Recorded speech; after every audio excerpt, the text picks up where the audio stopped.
Ma mère a installé une caméra discrète dans la maison de campagne pour éloigner les voleurs, et j'ai complètement oublié d'en parler à ma belle-mère. Le week-end, elle venait désherber les potagers. Lundi, lorsque j'ai visionné les enregistrements, ce que j'ai vu m'a laissé sans voix. D'une voix tremblante, j'ai appelé mon mari et lui ai dit une seule phrase, « Ta mère est un monstre. » Mais avant de continuer, dis-moi, d'où viens-tu et quel âge as-tu?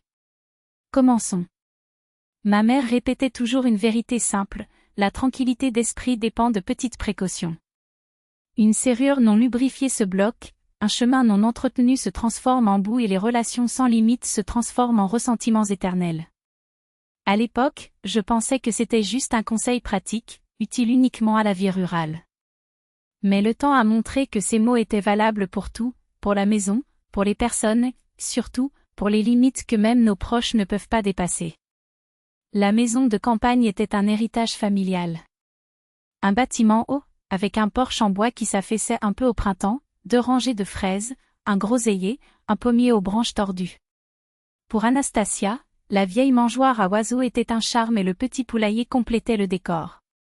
Nous n'y sommes pas allés chaque semaine, mais chaque visite nous a reconnectés à un sentiment d'ordre et de paix. Mon mari travaillait en ville, souvent tard. Je ne chômais pas non plus, projets, rapports, appels interminables. Ce refuge était notre souffle. Ma mère, Tatiana Vassilievna, venait souvent. Elle avait son propre rythme, allumer la bouilloire tôt le matin, surveiller les poules, inspecter chaque parcelle. Il traitait la terre comme un être vivant, remarquant les endroits où elle était desséchée, où les fourmis se frayaient un chemin, où les mauvaises herbes menaçaient de prendre le dessus. Ses mains connaissaient chaque trou, chaque plante. Ma belle-mère, Lydia Petrovna, avait une autre solution. Elle est arrivée sans prévenir, comme un inspecteur, et a tout observé comme s'il s'agissait d'une usine sous ses ordres. Les critiques ne cessent de se répéter, les fraises ont besoin de plus de couverture, la nourriture pour poulets est très bon marché, ce chemin devrait être pavé avec d'autres matériaux. Il ne criait pas, mais chaque mot avait un ton moqueur, comme pour tester la patience des autres. Igor a grandi habitué à ce ton autoritaire. Il essayait de prendre les situations à la légère, souvent en plaisantant. Ma mère a toujours tout fait elle-même, dit-il. Elle ne sait pas comment agir différemment. En sa mémoire, Lydia Petrovna était la femme qui portait la maison sur ses épaules, sans jamais demander d'aide. Cette image éclipsait tous les autres aspects d'elle. En hiver, des rumeurs de vol ont commencé à circuler dans les environs. Des outils ont disparu, des tondeuses à gazon ont disparu. Ma mère pragmatique m'a suggéré un appareil photo. Ce n'est pas pour l'esthétique, c'est pour la tranquillité d'esprit, a-t-il argumenté. En sachant ce qui se passe, on ne continue pas à imaginer des choses. Nous avons installé un petit dispositif noir sous les avant-toits, incliné pour capter le portail, une partie du patio et le poulailler. Nous configurons l'enregistrement sur une carte mémoire et l'accès via téléphone portable. Les premiers jours, j'ai même ouvert l'application plusieurs fois, juste pour voir ma mère arroser les plantes. Après, je m'y suis habituée et je ne le regardais presque plus. Après tout, si tout était en ordre, pourquoi s'inquiéter? Je n'ai pas parlé de l'appareil photo à ma belle-mère, non pas par secret, mais par insouciance. Lydia Petrovna avait l'habitude de rabaisser ses inventions modernes, les qualifiant de « jouets urbains inutiles ». Cela ne servait à rien de provoquer une dispute. Tout s'est effondré lors de ce qui semblait être un week-end ordinaire. Igor devait rester en ville pour clôturer un projet et j'avais des rendez-vous programmés. Ma mère m'a proposé d'aller seule à la maison de campagne vérifier si l'ail avait résisté au froid. Samedi soir, Igor m'a dit que Lydia Petrovna voulait passer désherber et apporter de la nourriture supplémentaire pour les poules. Les mots semblaient neutres, sans arrière-pensée. Pas de problème, répondis-je. Lundi a commencé comme d'habitude, café, notes dans l'agenda. Vers 10 heures, je me suis souvenu de l'appareil photo. J'ai ouvert l'application sans attente. L'image familière de la cour, de la porte du poulailler, du chemin menant à la maison. Un long enregistrement du samedi au dimanche soir, avec quelques sections nocturnes. J'ai avancé rapidement la vidéo jusqu'au milieu de la journée et j'ai vu Lydia Petrovna entrer dans le cadre. Des mouvements brusques, des épaules tendues, le sac jeté sur le banc comme s'il s'agissait d'un fardeau. Il se dirigea vers le poulailler, tira le loquet d'un coup sec et ouvrit la porte. La lumière envahit l'espace et elle jeta la nourriture au sol, dispersant les grains comme si elle piétinait quelque chose de indésirable.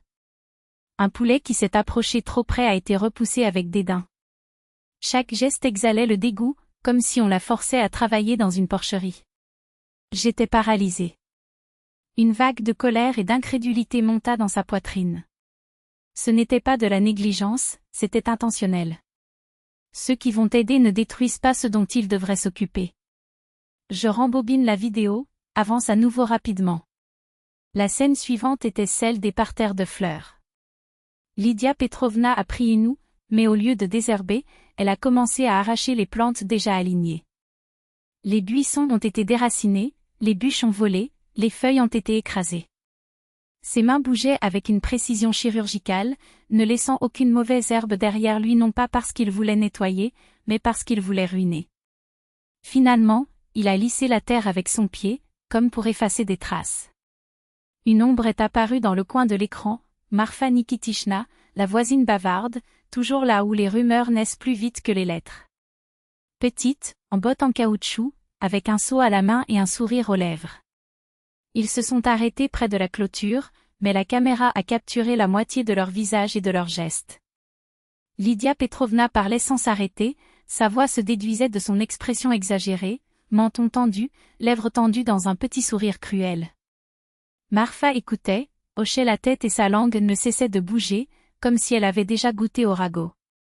À la fin, ma belle-mère a fait un grand geste vers la maison, comme pour dire « Regardez le genre de gens que nous avons ici ». À l'intérieur, tout s'est effondré. Une maison devient fragile lorsque les murs de confiance sont brisés, même si les fondations sont solides.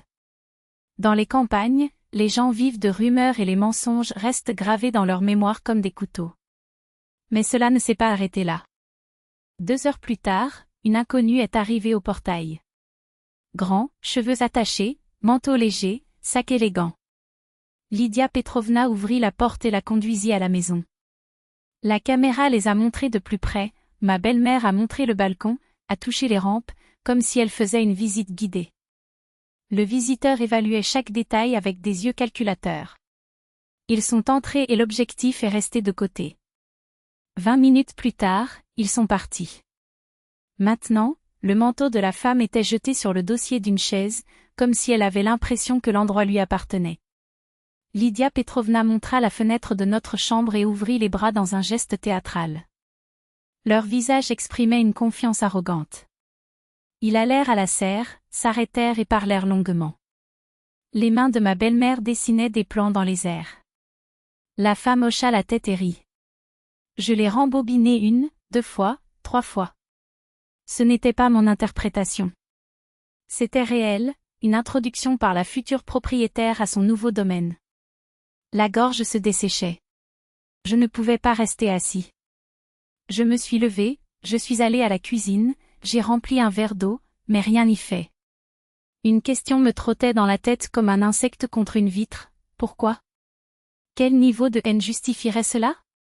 Même si je n'étais pas la belle-fille qu'elle désirait, même si ma simple existence l'irritait, accueillir un inconnu chez nous, lui montrer notre chambre, lui promettre une place dans la vie de son fils. Ce n'était pas seulement un manque d'affection. C'était une tentative d'anéantissement. Je suis retournée au cahier et j'ai avancé rapidement la vidéo. Marfa réapparut, plus près, comme si le poison se répandait déjà. Igor. Sa voix tremblait, mais ses yeux ne quittèrent pas les miens.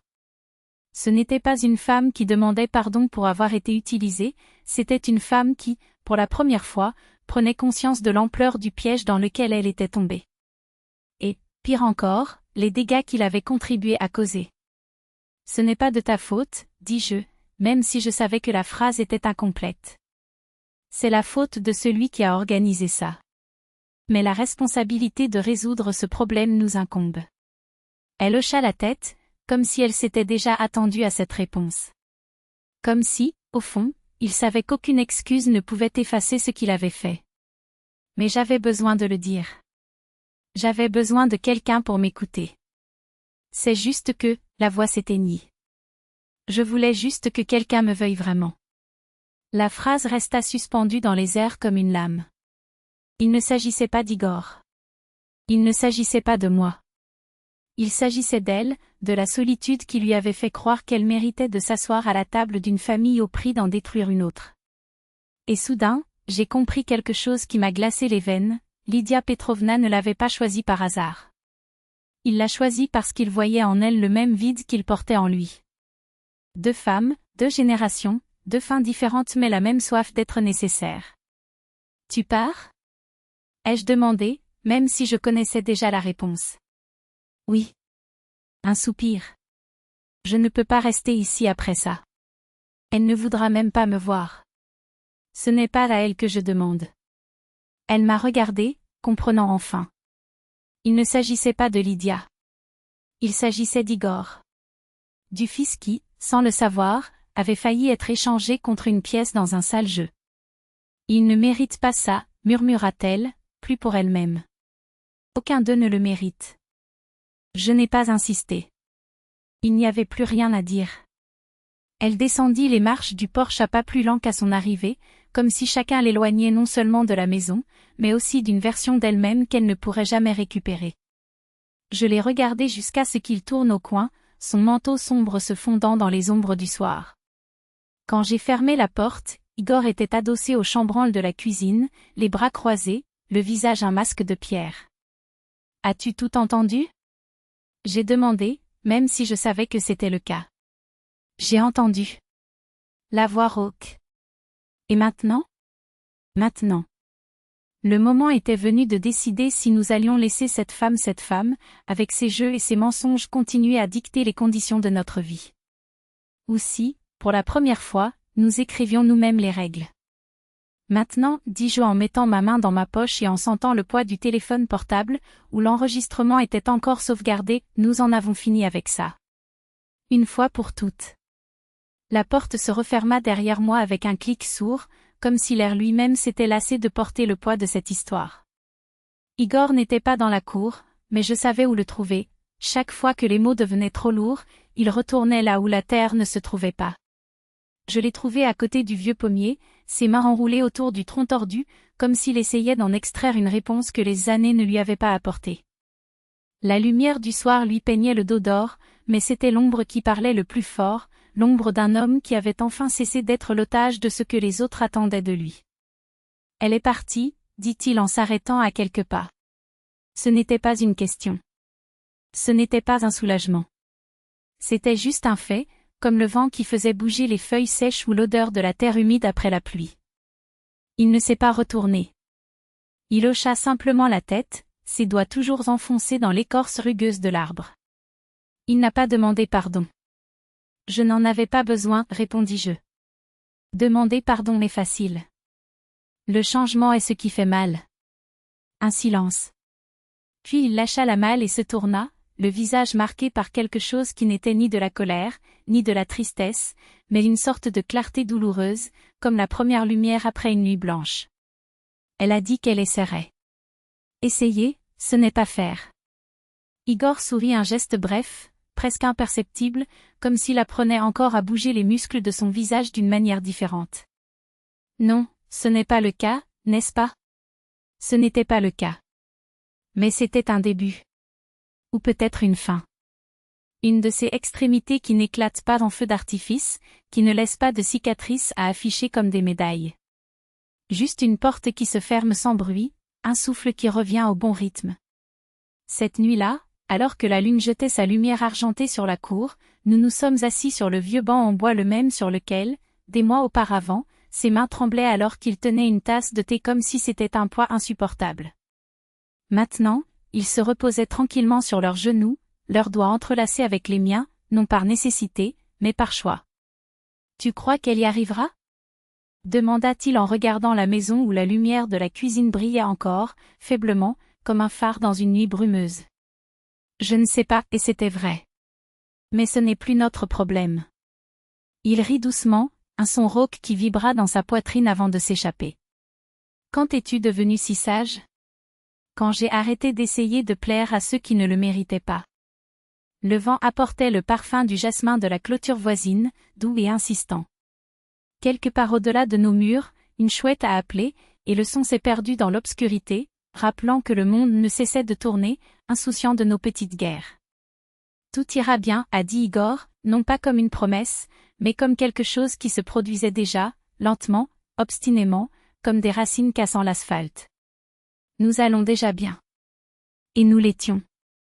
Non pas parce que tout était résolu, non pas parce que les blessures s'étaient transformées en belles cicatrices, mais parce que, pour la première fois, l'air que nous respirions était le nôtre. Aucune condition. Aucun blâme emprunté. Sans l'ombre d'une femme qui avait confondu possession et amour. À l'intérieur de la maison, la bouilloire se mit à siffler. Ma mère a dû ajouter de l'eau au thé, ce geste simple, répété des milliers de fois, qui prenait soudain un nouveau poids. Ce n'était pas seulement de l'eau bouillante. C'était une déclaration, ici, nous vivons. Ici, les portes s'ouvrent à ceux qui frappent avec respect. Ici, les mots ne sont pas des armes, et le silence n'est pas une tranchée. Igor se leva et m'entraîna avec lui. Entrons. Il fait froid. Ce n'était pas le cas. Mais je me laisse guider, les doigts toujours entrelacés, les pas synchronisés comme si nous avions répété ce moment pendant des années. Sur le pas de la porte, j'ai hésité une seconde, regardant la cour vide, les ombres allongées que la nuit dessinait sur le sol. Qu'est-ce que c'était ? Demanda-t-il en suivant mon regard. Rien. J'ai souri en fermant la porte derrière nous. Je disais juste au revoir. Pas à cause de la douleur. Pas du passé. Mais de la version de nous-mêmes qui avait permis aux autres d'écrire notre histoire. À l'intérieur, l'odeur des pommes au four se mêlait à celle du thé. Ma mère servait les tasses sans hâte, comme si elle savait qu'à partir de ce moment, le temps était notre allié. Igor était assis à table, les coudes appuyés sur le bois usé, et je me sentais, pour la première fois depuis longtemps, chez moi. Pas parce que les murs nous protégeaient. Mais parce qu'en fin de compte, c'est nous qui décidions qui pouvait entrer.